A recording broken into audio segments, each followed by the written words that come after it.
Hello everyone, आज हम बात करने वाले हैं कि घटनासार की जो मैगज़ीन आई है उसको हम कैसे रीड करेंगे for R O and UPPSC prelims के लिए। क्योंकि करंट अफेयर्स का जो है वेटेज है जो प्रीलिम्स में वो काफ़ी ज़्यादा है। अभी जो आर ओ का एग्ज़ाम हुआ था उसमें लगभग 20 से 22 क्वेश्चन आए थे करंट अफेयर्स से, मतलब जो फुली डेडिकेटेड थे करंट अफेयर से। बाकी 2-4 क्वेश्चन जैसे ज्योग्राफी हो गई या पॉलिटी की हो गई वो लिंक्ड अप क्वेश्चन होते हैं जो कि करंट अफेयर बेस्ड होते हैं, उसको मैं काउंट नहीं कर रही हूँ। लेकिन पूरी तरह से जैसे कि थीम बेस्ड और जो दिवस हो गए और जो कि कोई सैन्याभ्यास हुआ है, इस तरीके के जो क्वेश्चन आते हैं उनको जो है हम घटना साक्ष्य से कैसे कवर करेंगे जो बहुत पुराने हो गए हैं। जैसे कि अब जो फरवरी और मार्च में जो चीज़ें हैं वो उतनी ज़्यादा रिलेटेबल नहीं है कि अब आने वाले एग्ज़ाम में जो कि दिसंबर में होगा उसमें पूछा जाए।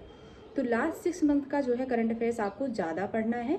बाकी उसके पहले का जो 6 मंथ का है उसको आप जो उसमें बहुत वेरी इंपॉर्टेंट जो क्वेश्चन है उसको आप पढ़ेंगे। ठीक है, उसको ढूंढेंगे कैसे?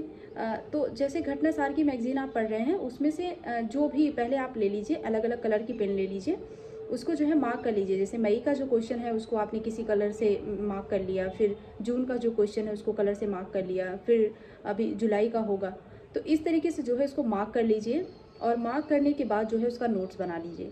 फिर आप देखेंगे कि उस बुक से आपको मतलब वो बुक आपको जितनी भारी लग रही है, जब आप अलग से नोट्स बना लेंगे तो आपको उतनी जो है दिक्कत नहीं आएगी और आपका जो मटेरियल है ना वो भी काफ़ी कम हो जाएगा। तो आपको ऐसा लगेगा कि हाँ, मैं इतना मतलब मेरे पास अब 15-20 पन्ने की नोट्स है तो इसको मैं जब भी चाहूँ तब रिवीजन कर सकता हूँ, पढ़ सकती हूँ।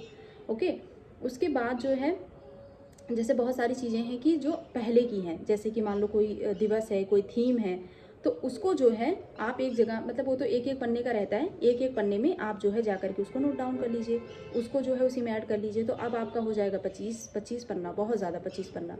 बाकी अब जैसे अगस्त, सितंबर, अक्टूबर, नवंबर इधर के जो करंट अफेयर चल रहेंगे, इसको मंथली जो है आप करंट अफेयर्स चाहे आप कंप्लीट करते रहिए, या फिर जो है आप हमारे टेलीग्राम चैनल से जुड़ जाएंगे तो मैं जो मंथली करंट अफेयर्स की जो मेरी प्रॉपर नोट्स होती है मैं उसको फ्री में शेयर करती रहती हूँ। उसके लिए कोई आपको चार्ज वगैरह नहीं पे करना है, तो आप वहाँ से जो है इसको ले सकते हैं, डाउनलोड कर सकते हैं। और मैं प्रॉपर कई मैगजीन को पढ़ के उसके बाद जो है अपना नोट्स खुद के लिए प्रिपेयर करती हूँ, तो आप समझ सकते हैं कि वो सबके लिए वैल्यूएबल है। और इन चीज़ों को ध्यान में रखते हुए अगर आप करंट अफेयर्स पढ़ेंगे तो आपको करंट अफेयर्स बोझ नहीं लगेगा। करंट अफेयर्स ऐसी चीज़ें है ना, बहुत ज़्यादा ना पढ़ के आपको थोड़ा पढ़ना रहता है।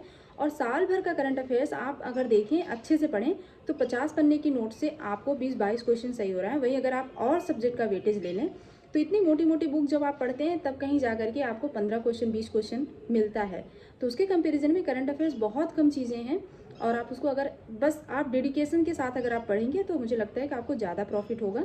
और बहुत ज़्यादा आपको भटकने की ज़रूरत नहीं है कि लास्ट टाइम पे आप पीडीएफ के चक्कर में परेशान होते हैं कि ये पीडीएफ मिल जाए, वो मिल जाए, इस कोचिंग का मिल जाए, उस कोचिंग का मिल जाए। इसके मटेरियल के चक्कर में भी आपको बहुत ज़्यादा भटकना नहीं पड़ेगा। और डेली का जो है अगर आप करंट अफेयर्स के नोट्स बनाने पे आएंगे ना तो उसमें बहुत सारी चीज़ें हैं जो आपके काम की नहीं रहती, लेकिन आप नोट्स में लिख लेते हैं, फिर आप उसको मल्टीपल रिवीजन करते रहते हैं और लास्ट में उससे कोई फ़ायदा भी नहीं होता है।